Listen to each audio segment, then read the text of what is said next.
आज हम बीएड प्रथम वर्ष लर्निंग एंड टीचिंग अधिगम और शिक्षण पेपर के अंतर्गत खेल प्रणाली प्लेवे मेथड का अध्ययन करेंगे।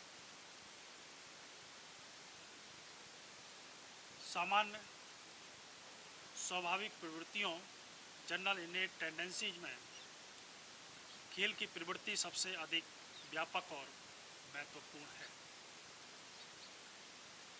रॉस ने भी कहा है, play is nature mode of education. खेल का अर्थ एवं परिभाषा, meaning and definition of play. खेल का सामान्य अर्थ है चित्त की उमंग या मन बहलाव या व्यायाम के लिए इधर उधर उछल कूद, दौड़ धूप या कोई साधारण कृत्य। मनोवैज्ञानिकों ने खेल या प्ले का अर्थ निम्नलिखित प्रकार से व्यक्त किया है। Play is an activity for its own sake और it is a purposeless activity striving toward no goal. McDougall ने भी कहा है, खेल स्वयं अपने लिए की जाने वाली एक क्रिया है या खेल एक निरुद्देश्य क्रिया है जिसका कोई लक्ष्य नहीं होता। वहीं हल्लॉक ने भी कहा है, play related to any activity engaged in for the enjoyment it gives without consideration of the end result। अंतिम परिणाम का विचार किए बिना कोई भी क्रिया जो उससे प्राप्त होने वाले आनंद के लिए की जाती है, खेल है। वहीं क्रो ने भी कहा, play can be defined as the activity in which a person engages when he is free to do what he wants to do। खेल की उस क्रिया के रूप में परिभाषा की जा सकती है जिसमें एक व्यक्ति उस समय व्यस्त होता है जब वह उस कार्य को करने के लिए स्वतंत्र होता है जिसे वह करना चाहता है। अब जानते हैं खेल की विशेषताएं, कैरेक्टरिस्टिक्स ऑफ प्ले।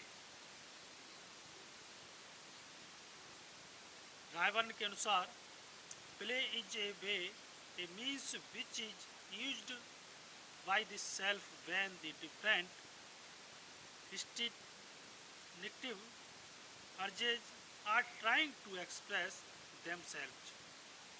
अर्थात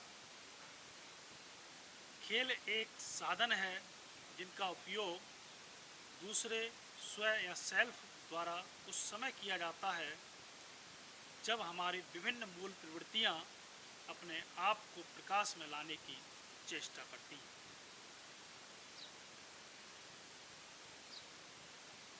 खेल के द्वारा हमारी अनेक मूल प्रवृत्तियां और सहज प्रवृत्तियों का शोधन होता है। खेल एक जन्मजात और स्वाभाविक प्रवृत्ति है। खेल स्वतंत्र और आत्म प्रेरित होता है। खेल या प्ले स्फूर्ति और आनंद प्रदान करता है। खेल में कुछ सीमा तक रचनात्मकता, क्रिएटिविटीनेस होती है। खेल की क्रिया के अतिरिक्त और कोई उद्देश्य या एम नहीं होता है। खेल स्वयं खेल के लिए खेला जाता है। खेल बालक की संपूर्ण रुचि या इंटरेस्ट और ध्यान, अटेंशन को केंद्रित कर लेता है। खेल एक शारीरिक, फिजिकल और मानसिक, मेंटल क्रिया, एक्टिविटी है। खेल एक साधन है, किंतु यह नहीं कह सकते कि उसका लक्ष्य क्या है, गोल क्या है। केवल खेल ही उसका लक्ष्य होता है। अतः खेल जन्मजात सहज प्रवृत्ति है और इसका लक्ष्य या गोल आनंद प्राप्ति है। अब जानते हैं हम खेल के प्रकार, टाइप्स ऑफ प्ले। बच्चों के सब खेलों को हम दो भागों में विभाजित कर सकते हैं, इंडिविजुअल व्यक्तिगत और सामूहिक या ग्रुप में। इन दोनों प्रकार के खेलों के आधार पर बालक उपयोगी खेलों का विस्तृत वर्णन किया है। उनमें से 5 प्रकार के खेल अधिक महत्वपूर्ण हैं, जिसमें सबसे पहले आता है परीक्षणात्मक खेल, एक्सपेरिमेंटल प्ले। इस प्रकार के खेलों में बालक वस्तुओं को उलट पलट कर देखता है और उनका परीक्षण करता है, एक्सपेरिमेंट करता है। इन खेलों का आधार जिज्ञासा की प्रवृत्ति है। ये खेल व्यक्तिगत होते हैं, इंडिविजुअल होते हैं। अगला है गतिशील खेल, मूवमेंट प्ले। इस प्रकार के खेलों में दौड़ भाग, उछल कूद आदि आते हैं। ये खेल शरीर या बॉडी की गति का विकास करते हैं। ये खेल व्यक्तिगत और सामूहिक दोनों प्रकार के होते हैं। अगला है रचनात्मक खेल,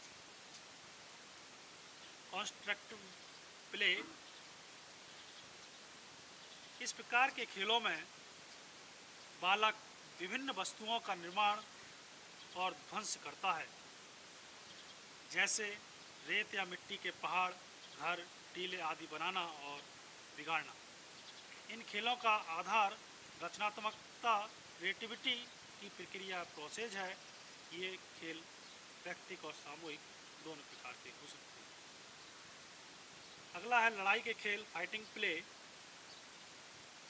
इस प्रकार के खेलों में हार जीत के खेलों को स्थान दिया जाता है, जैसे हॉकी, कबड्डी, फुटबॉल, मुक्केबाजी आदि।